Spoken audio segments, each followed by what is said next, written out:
व्याकरण के अंतर्गत संज्ञा के विषय में पढ़ेंगे। संज्ञा क्या है? संज्ञा आप समझ चुके होंगे। अब यहाँ पर एक चित्र दिख रहा है। चित्र में स्नेहा पुस्तक पढ़ रही है। एक लड़की है दिखाई दे रही है, वो पुस्तक पढ़ रही है। अब वाक्य को हम देखें, नीचे जो लिखा है स्नेहा पुस्तक पढ़ रही है, तो इस वाक्य में स्नेहा जो है वो क्या है? संज्ञा है। कैसे संज्ञा है? क्योंकि ये संज्ञा स्नेहा नाम है, तो स्नेहा क्या है? एक लड़की है और एक व्यक्ति अर्थात, है ना, तो व्यक्ति का नाम संज्ञा होता है ना, इसलिए स्नेहा संज्ञा है। अब आगे देखेंगे उसमें पुस्तक। पुस्तक क्या है? एक वस्तु है ना। अब पुस्तक है तो वो वस्तु है। वस्तु क्या है? संज्ञा है। किसी भी व्यक्ति वस्तु का नाम संज्ञा है ना। तो अब और उदाहरण देखते हैं हम। जैसे कश्मीर बहुत सुंदर है।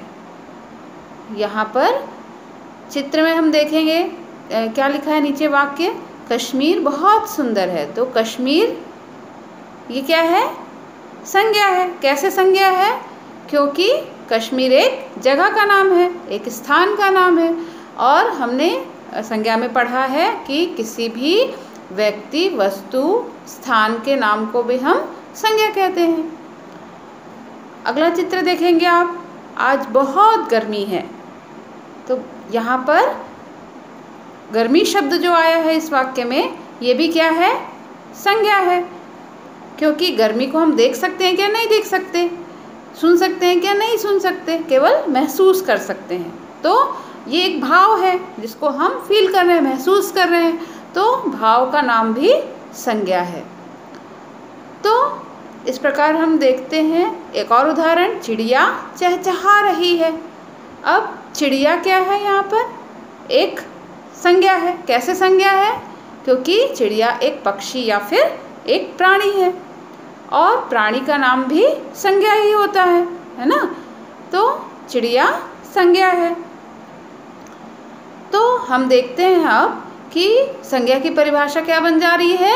किसी व्यक्ति, वस्तु, स्थान, प्राणी और भाव आदि के नाम को संज्ञा कहते हैं, है ना। अब हम संज्ञा के भेद पढ़ लेते हैं। कौन कौन से भेद होते हैं संज्ञा के? तो संज्ञा के 5 भेद होते हैं, है ना। पहला होता है व्यक्तिवाचक संज्ञा। व्यक्तिवाचक संज्ञा क्या है?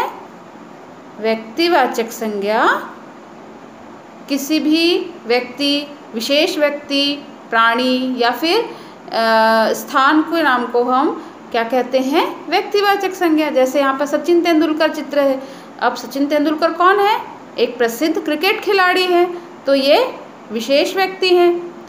मोर है, मोर हमारा राष्ट्रीय पक्षी है, ये भी एक विशेष प्राणी है, पक्षी है ना। और रामायण है, ये भी हमारा प्रसिद्ध ग्रंथ है, तो ये भी वस्तु के अंतर्गत है। और ताजमहल है, ताजमहल प्रसिद्ध इमारत है ना, और विशेष स्थान है, तो ये सभी व्यक्तिवाचक संज्ञा है। दूसरा जातिवाचक संज्ञा। अब जिन शब्दों से एक ही प्रकार के प्राणियों, वस्तुओं तथा स्थानों के नाम का बोध होता है, वह जातिवाचक संज्ञा कहलाते हैं, है ना। जैसे कि पक्षी है।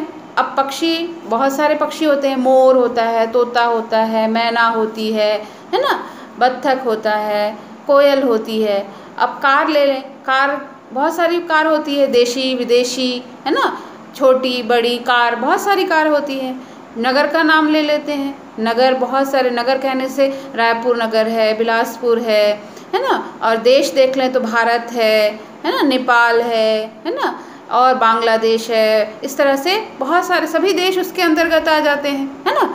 तो तीसरा अब हम देखते हैं भाववाचक संज्ञा। भाववाचक संज्ञा क्या है? जिन शब्दों से किसी प्राणी या वस्तु की स्थिति या भाव का या दशा का पता चलता है, बोध होता है, वह भाववाचक संज्ञा कहलाती है। जैसे बुढ़ापा है, ये हमको पता चल रहा है, उसकी अवस्था का पता चल रहा है, बूढ़ा व्यक्ति है ना, बुढ़ापा है। अब मित्रता है, मित्रता क्या है, जैसे दो लोगों में आपस में मित्रता है, वो भाव है, उनके अंदर का भाव है, मन का भाव है कि मित्रता है ना, मैत्री है उनके बीच में, फ्रेंडशिप है, तो ये भाव प्रकट हो रहा है ना। खुश है, खुश होते हैं हम तो खुशी का भाव प्रकट होता है, उदास होते हैं, दुखी होते हैं तो वैसा भाव प्रकट होता है, तो ये सारा भाववाचक संज्ञा। इसके बाद द्रव्यवाचक संज्ञा। द्रव्यवाचक संज्ञा क्या है, जिन शब्दों से किसी द्रव्य, धातु या पदार्थ का बोध होता है वे द्रव्यवाचक संज्ञा होती हैं। जैसे पेट्रोल है, डीजल है, दूध है ना, दूध है तो ये भी लिक्विड है, द्रव्य है, पेट्रोल जो है द्रव्य है। अब धातु भी है, धातु क्या क्या है, सोना है ना, चांदी है, या फिर इस तरह के जो मेटल है ना, ये सारे क्या है, ये भी द्रव्यवाचक संज्ञा है। इनमें गेहूँ है ना, ये भी क्या है, द्रव्यवाचक संज्ञा है। इसके बाद पांचवा जो है वो समूहवाचक संज्ञा। अब समूहवाचक संज्ञा क्या है, समूहवाचक संज्ञा जो शब्द किसी समूह या समुदाय का बोध कराते हैं वे समूहवाचक संज्ञा कहलाते हैं। कैसे, जैसे चाबी का गुच्छा है ना, तो गुच्छा बोलने से हम समझ जाते हैं कि वो उसमें बहुत सारी चाबियां हैं, है ना, सभी एक चाबियां यानी कि बहुत सारी चाबियां हैं, तो ये गुच्छा है ना। इस प्रकार हमने देखा कि संज्ञा के 5 भेद हुए, है ना। ये कौन कौन से, ये हमने देखा भेद कौन कौन से, संज्ञा की परिभाषा देखी। तो आशा करती हूँ कि अब आप संज्ञा को अच्छे से समझ गए होंगे। धन्यवाद।